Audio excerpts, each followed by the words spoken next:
Pranam Acharji. My name is Ashank. I'm an alumnus of this college and currently studying in IIT Delhi. Sir, today is Subhash Chandra Bose Jayanti, and as we know that at the young age of 15 only he read the biography of Swami Vivekananda, and subsequently he read the teachings of Ramakrishna Paramhans and the Upanishads also.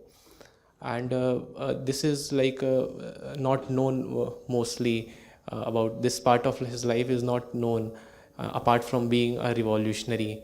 And and we also know that Bhagavad Gita was the teachings of Bhagavad Gita was really inspirational for him and has a special impact on his life.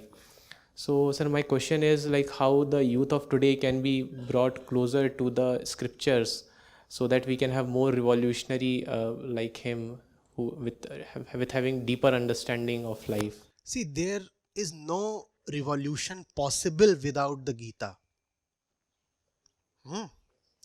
We have lot of self-declared, self-appointed micro-rebels these days. Everybody wants to be seen as a firebrand rebel in his own right. But there is no revolution possible without the Gita. And when I say Gita, I do not mean a particular book, a particular scripture. By Gita, I mean a particular class of wisdom literature. So to me, the Upanishads are Gita. And anyway, even if you just say Gita, there are at least 24 Gitas that just I would have spoken on. And most of them are truly remarkable. So when I say Gita, that would also mean, let's say, the words of Ramana Maharshi, or the discourses of Jiddu Krishnamurti. There is no revolution possible without the Gita. Right? Now you know what I mean by the Gita? Yes. Something that uplifts your consciousness, that is Chetana, from its prakritic slavery to liberation. Please pay attention, this is very important. I'm glad this question came up. Your default condition at birth and in life is one of slavery. We do not realize that. In fact, it took the West very long to realize that. Otherwise, the West kept saying man is born free, but is found in chains everywhere. Who was that who said this? No, not Dickens. Yes. So, no, we are not born free. Birth itself is slavery. Birth itself is bondage. Have you seen a stillborn baby? Does it have any knowledge, any realization? Is it independent of its body? Is it free of fear, of temptation? Can it control its impulses?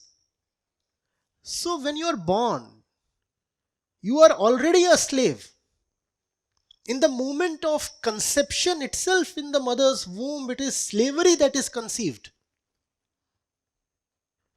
So liberation has to be attained, and because that slavery is so fundamental to this body, therefore a great revolution is needed, and that revolution can come only from the Gita.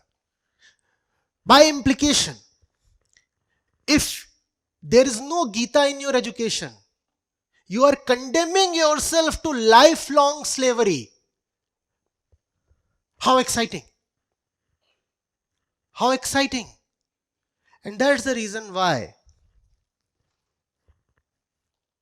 even those who are not remembered particularly for their spiritual inclination,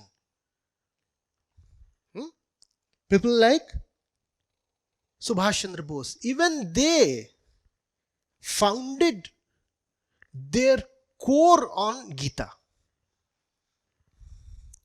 When you think of the armed revolutionaries, Rajguru, Sukhdev, even Bhagat Singh, you do not think of them as particularly spiritual people, do you?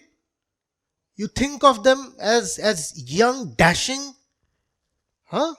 firebrands with guns in their hand. What is not shown to you is that they also had the Gita in their hand. And some part of that propaganda has been deliberate. For example, we are told that Bhagat Singh was a die-hard atheist, right? And the title of one of his books is often quoted. But if you really go into his life, very, very short lifespan he had, 22, 23 years, you will find he was a voracious reader and he had a great love for spiritual scriptures as well. There is no revolution possible without the Gita. And if you are someone who thinks of the Gita as something old-fashioned and this and that, I want to wish luck to you. No point wishing luck to you. Even luck cannot save you. Finished. Game up. Are you getting it? It's therefore very important to read on your own of the people in the world who have contributed in remarkable ways. Those people can be counted on fingertips, but they are the ones who have made life worth living. And if you go into the details of their lives, you will invariably find very strong spiritual imprints. It is impossible to be a great person in any field without being spiritual.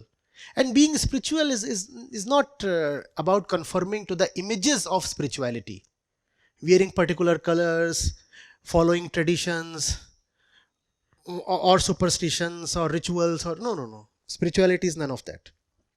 Spirituality is simply what our friend here referred to, an opening up of the mind, an awakening of consciousness. There is nothing esoteric, nothing mystical in it. What we are having here is a spiritual process. It's much the same as any other classroom lecture. There can be a textbook and there can be a syllabus. And this field deserves that. It's called education of the self. Knowing what your mind is like. It's close to psychology. It incorporates elements of neuroscience as well.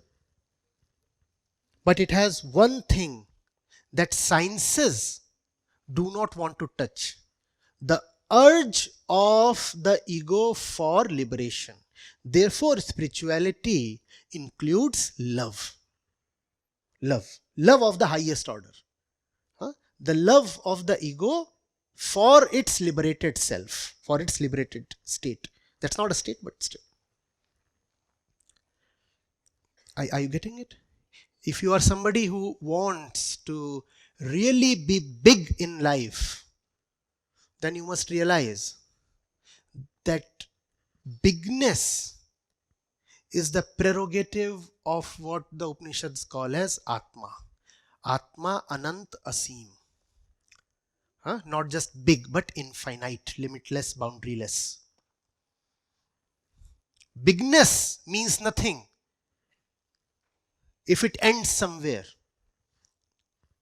If it is circumscribed by a boundary, then what is big to you will be small to someone else, right?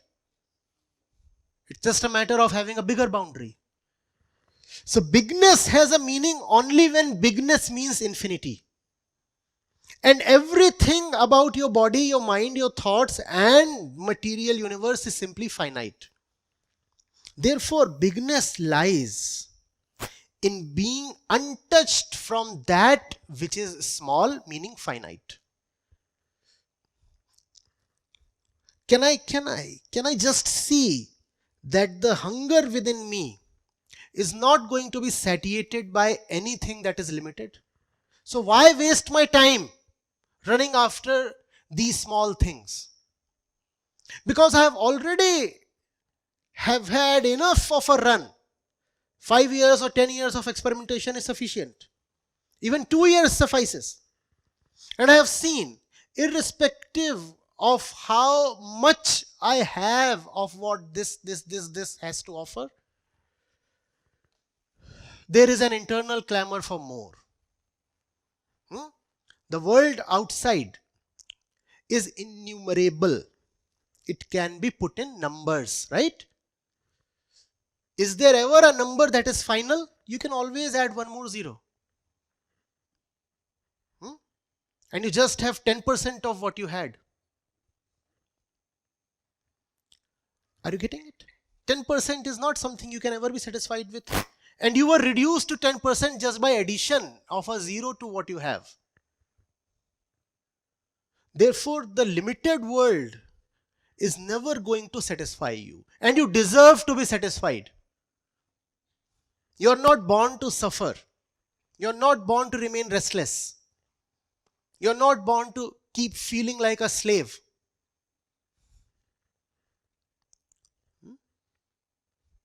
Do you see how, when you talk of S.C. Bose, his quest for independence was actually a manifestation of his inner quest for liberation. Externally, politically, what was independence from British yoke was internally, spiritually, liberation from the default condition of Prakritigat slavery. Internally, I want to be liberated. And the result of that internal fire is my external action. Do you see this? If you cannot have that internal fire within, your external action will just be lukewarm. There will be no fire, no dynamite in it.